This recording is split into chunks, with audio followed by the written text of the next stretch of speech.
أشهد أن لا إله إلا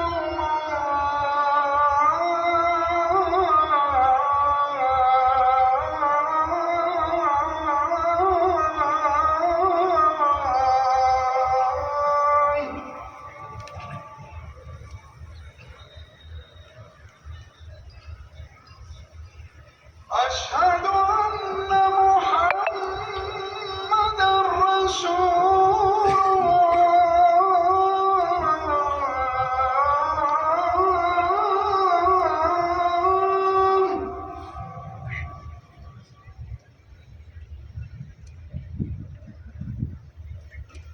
أشهد أن محمدًا رسول الله.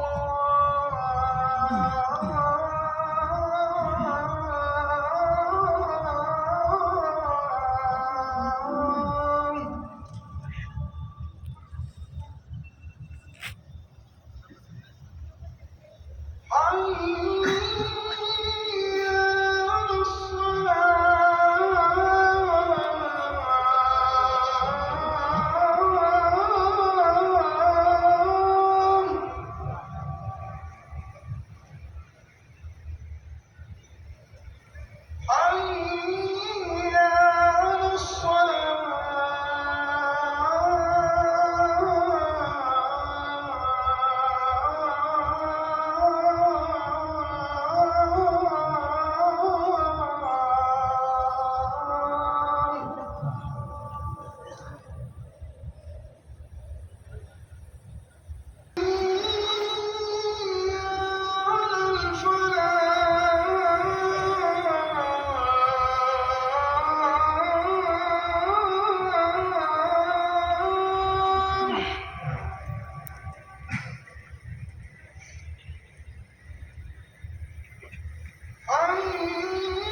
الحمد لله من على من شاء بحلاوة المنطق وطيب الكلام وأكرم. نحمده على ما أسبغ من العطاء وأنعم، وأشهد أن لا إله إلا الله وحده لا شريك له شهادة تهدي إلى الطريق الأقوم، وأشهد أن نبينا وسيدنا محمدًا عبده ورسوله المخصوص بجوامع الكلم وبدائع الحكم وودائع العلم والحلم والكرم، صلى الله عليه وعلى آله وصحبه وسلم. أما بعد، فيا أيها المسلمون، اتقوا الله تقوى من تذكر الآجال واستعد للارتحال ولم تخدعه زخارف الآمال. يا أيها الذين آمنوا اتقوا الله حق تقاته ولا تموتن إلا وأنتم مسلمون. أيها المسلمون، المحادثة مع الناس صلة لا محيد عنها، فيها تحصيل للعلوم وتنوير للفهوم وتلقيح للعقول وترقيح للقلوب وتسريح للهموم.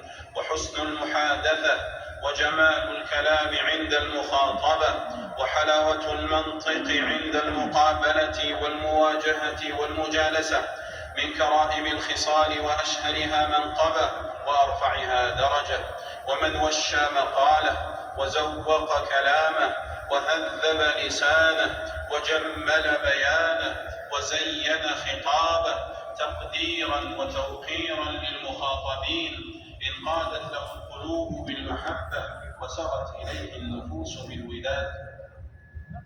وقد جبل الله القلوب على حب من خاطبها بالألفاظ المستعذبة الرائقة سماعا، كما جبلها على بغض فاسد اللسان وعلى مقت الصخاب الحديد السليط الشتان وعلى كره الفاحش البذيء الذي لا يبالي بما نطق من الكلام. وحلاوة المنطق سلوى لكل محروم ومكلوم ومهموم. لا خيل عندك تهديها ولا مال، فليسعد النطق إن لم يسعد الحال. عن أبي هريرة رضي الله عنه قال رسول الله صلى الله عليه وسلم: والكلمة الطيبة صدقة، متفق عليه. فلا تخاطب الناس إلا بأحسن الألفاظ وأجملها وألطفها وأبعدها عن اللفظ الخسيس المفحش والجاف الغليظ، وأسلمها مما فيه ضعة أو نقيصة أو حط أو زراية بالمخاطبين، وأنقاها مما فيه تهكم أو تحقير أو تصغير أو تقليل للسامعين. قال الله تعالى: وقولوا للناس حسنا. قال ابن كثير رحمه الله: أي كلموهم طيبا ودينوا لهم جانبا. وقال بعض الحكماء: الكلام اللين يغسل الضغائن المستكنة في الجوانح. وقال الله جل وعز: وقل لعبادي يقولوا التي هي أحسن إن الشيطان ينزغ بينهم. وقد قيل: الحرب أولها كلام وآخرها اصطلام، كبير الشر أوله صغير، كذاك الحرب يقدمها الكلام. قال محمد بن علي: سلاح اللئام قبيح الكلام.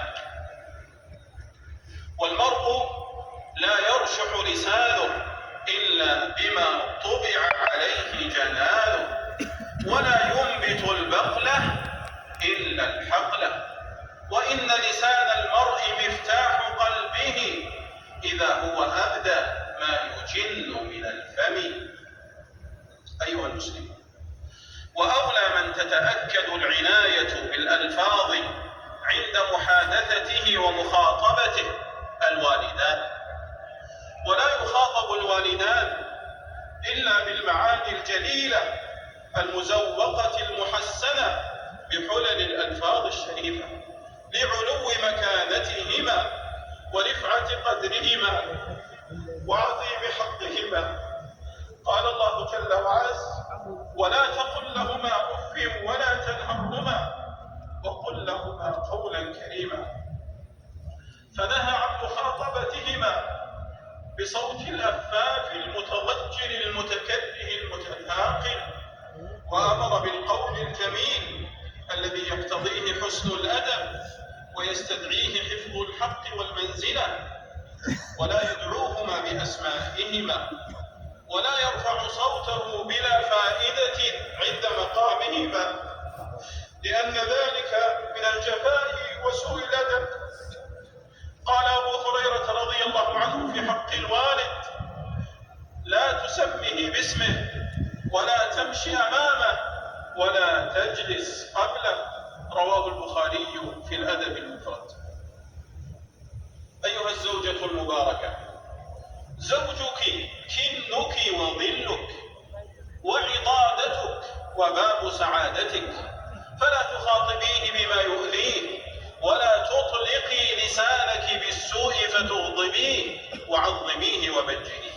فقد سمى الله الزوج سيدا فقال: وألفيا سيدها لدى الباب. وسمي الزوج سيدا لأنه يسوس زوجته ويقوم عليها بالأمر والنهي.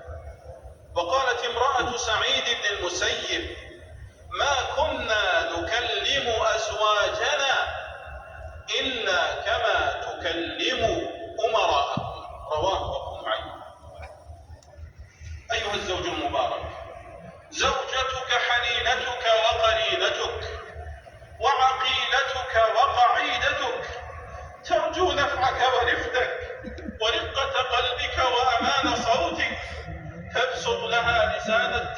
والتحنن والتحفي والتكريمة والملاطفة والمبارة، ولا تهيننها بالتصميت والتسكيت، ولا تضجرنها بالتقريع والتعنيف والتبكيت، ولا تخيفنها بالتطليق والتفريق والتشتيت.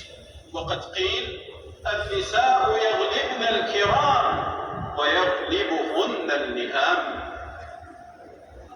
أيها الآباء والأمهات، الولد ثمرة القلب وريحانة الفؤاد، فأسمعوه خطاب الرأفة والرحمة والتحبب والترفق، وأظهروا له لسان التشجيع والتحضيض والاستمالة والإقناع.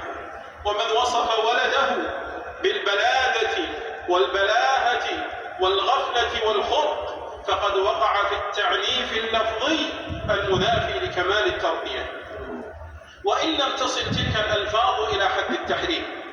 ولا يحل للوالد أن يكون شتاما أو لعانا لأهله وأولاده، ومن اعتاد شتم أهله وأولاده بالكلمات المحرمة شرعا فقد سقطت عدالته وردت شهادته عند بعض الفقهاء. وينبغي الدعاء للأولاد بالهداية والتوفيق والصلاح، ولا يجوز الدعاء عليهم.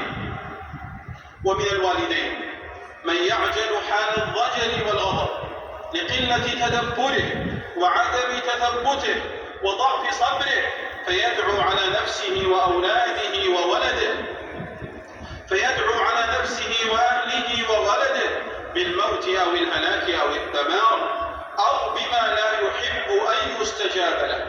ولو استجيبت له دعوة السوء كما استجيبت له دعوة الخير لهلك وندم. قال جل وعز: ويدعو الإنسان بالشر دعاءه بالخير وكان الإنسان عجولا. وعن جابر رضي الله عنه قال: قال رسول الله صلى الله عليه وسلم: لا تدعوا على أنفسكم ولا تدعوا على أولادكم ولا تدعوا على أموالكم، لا توافقوا من الله ساعة يسأل فيها عطاء فيستجيب لكم. رواه مسلم. أيها المسلمون، والنصح إذا اكتسى لفظا حسنا سهلا صار في القلب أحلى وللصدر أملى، وإذا صيغ بالوصف الرفيع وزخرف بالمعنى الجميل البديع لانت له الأسماع ومالت إليه الطباع. فلا تخاطب المقصرين بخطاب التنفير والتقنيط والتيئيس، ولا تقابلوهم بالتقطيب والتعبيس، وخاطبوهم بخطاب الترفق والتشويق والترغيب. عن جندب رضي الله عنه أن رسول الله صلى الله عليه وسلم حدث أن رجلا قال: والله لا يغفر الله لفلان، وإن الله تعالى قال: من ذا الذي يتألى علي ألا أغفر لفلان فإني قد غفرت لفلان وأحبطت عملك، أو كما قال. رواه مسلم. قال أبو هريرة: تكلم بكلمة أوبقت دنياه وآخرته. قال الله تعالى: فقولا له قولا لينا، أي لطيفا رقيقا، لأن تليين القول يكسر سورة عناد العتاة ويلين قسوة الطغاة. قال زاذان الكوفي التابعي عن سبب إقباله على الله تعالى: كنت غلاما حسن الصوت جيد الضرب بالطنبور، فكنت مع صاحب لي وأنا أغنيهم، فمر ابن مسعود فدخل ثم قال: لو كان ما يسمع من حسن صوتك يا غلام بالقرآن كنت أنت. ثم مضى. فقلت لأصحابي: من هذا؟ قالوا: هذا ابن مسعود رضي الله عنه. فألقي في نفسه التوبة فتاب وحسنت توبته ولزم ابن مسعود رضي الله عنه حتى صار إماما في العلم. أقول ما تسمعون وأستغفر الله فاستغفروه إنه كان للأوابين غفورا.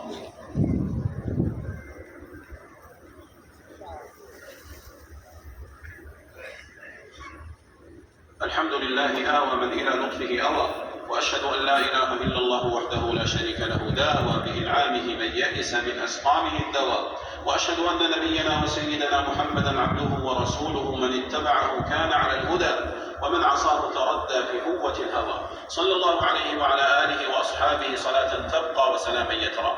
أما بعد، فيا أيها المسلمون اتقوا الله وراقبوه وأطيعوه ولا تعصوه. يا أيها الذين آمنوا اتقوا الله وكونوا مع الصادقين. أيها المسلمون، ومن ارتفع قدره وعظم شأنه فلا يخاطب إلا بما يليق بمقامه واحترامه. ومن جليل الأدب معرفة الرجال ومعاشرتهم ومخاطبتهم على حسب ما يستحقونه ويستأهلونه. ومن فحش لفظه وساء أدبه وكان بذيا مولعا بالهجو والحط من ذوي الأقدار كرهه الناس ولفظه الجلاس. قال أبو عثمان: من جل مقداره في نفسه جلت أقدار الناس عنده، ومن صغر قدره في نفسه صغرت أقدار الناس عنده. وقال سفيان بن عيينة: إنه من جهل أقدار الرجال فهو بقدر نفسه أجهل. أيها المسلمون، وينبغي للنظير أن يخاطب نظيره في المهنة وقرينه في الوظيفة وصاحبه في الخلطة والشركة بخطاب الأوداء لا بخطاب الأعداء، ويتحدث معه بلسان المقاربة لا بلسان المغالبة.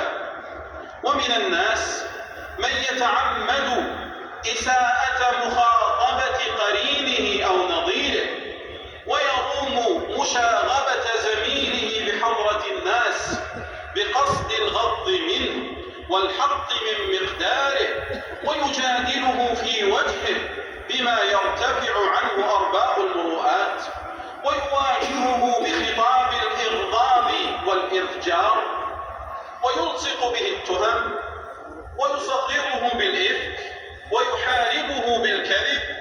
وذلك فعل المغرور المستبد المستأثر الطامع الذي يروم الصعود على حقوق نظرائه والاستحواذ على استحقاق شركائه، ويطمح لإقصاء الآخرين بالمكائد والخديعة والدناءة، ويشتري النصر بالغدر والعناء بالافتراء، ويرجو التوفيق بالتلفيق. وذلك ديدن من كان مذهبه النفاق وليس مذهبه حسن الأخلاق. وقال الله وإياكم سبل السفهاء والجاهلين، وسلك بنا سبيل أهل الدين واليقين. وصلوا وسلموا على أحمد الهادي شفيع الورى طرا، فمن صلى عليه صلاة واحدة صلى الله عليه بها عشرة. اللهم صل وسلم على نبينا وسيدنا محمد بشير الرحمة والثواب ونذير السرة والعقاب الشافع المشفع يوم الحساب. اللهم صل عليه وعلى جميع الآل والأصحاب، وارض عنا معهم يا كريم يا رحمن.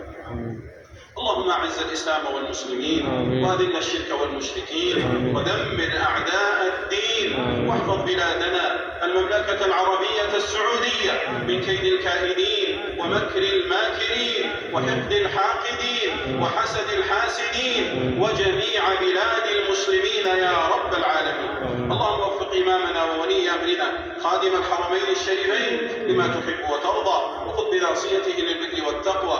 اللهم وفقه وولي عهده لما فيه عز الإسلام وصلاح المسلمين يا رب العالمين. اللهم احفظ جنودنا واحمي حدودنا وثغورنا يا رب العالمين. اللهم اشف مرضانا، اللهم اشف مرضانا، اللهم اشف مرضانا، وعاف مبتلانا، وارحم موتانا، وانصرنا على من عادانا يا رب العالمين. اللهم اجعل دعاءنا مسموعا ونداءنا مرفوعا يا كريم يا عظيم يا رحيم.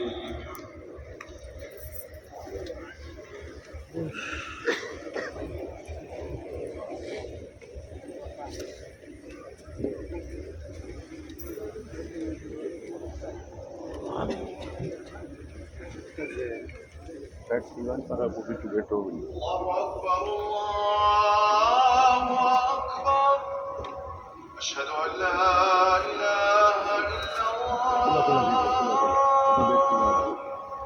أشهد أن محمدا رسول الله. حي على الصلاة.